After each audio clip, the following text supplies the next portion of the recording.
So if we look at voices and fear, this tends to start very early for most of us. When we're children, our expression, our way of expressing ourselves, our need to communicate in language is something that is either received or judged, or in the worst case scenario, punished.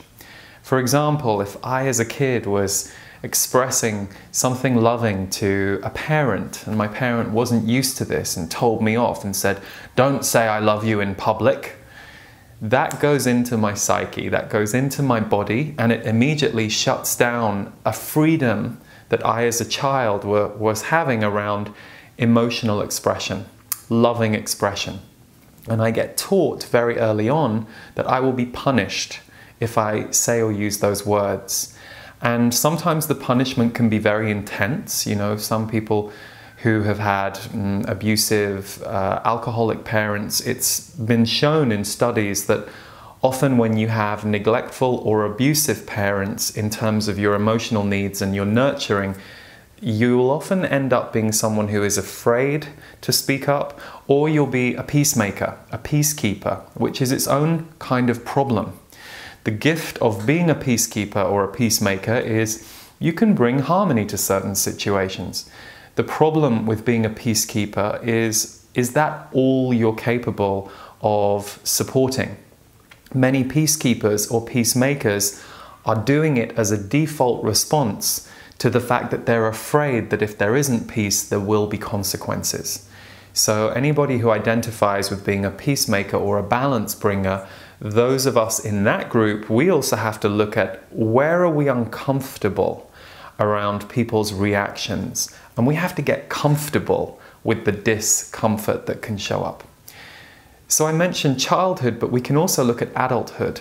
Perhaps when you were 24, you had a really powerful relationship with somebody. Maybe it was a business relationship, maybe it was a friendship, maybe you were lovers. And it was really intense and really bonded, and it was someone that you really allowed your freedom of expression out with, and they were sponsoring your growth.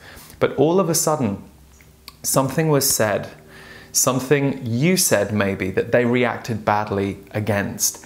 And it shut you down very quickly because you lost the friendship, you lost the partnership, and it created a heartbreak, a trauma, an attachment break in you that has caused you to not only not fully heal that attachment break, but also being afraid to either get too close to someone else again, or if you are close to people again, to limit the truth that you might need to speak. So as we go through this module, just allow some of that to come to the surface if it does. If you feel a little uncomfortable in this module, don't be surprised. This is a really tricky area. I would equate it to lifting really heavy weights in the gym. The area of our voice is a bit like, you know, you're picking up a weight that's way beyond your capacity and you're not quite sure you can lift it. So there's nervousness, there is a question, am I going to hurt my body?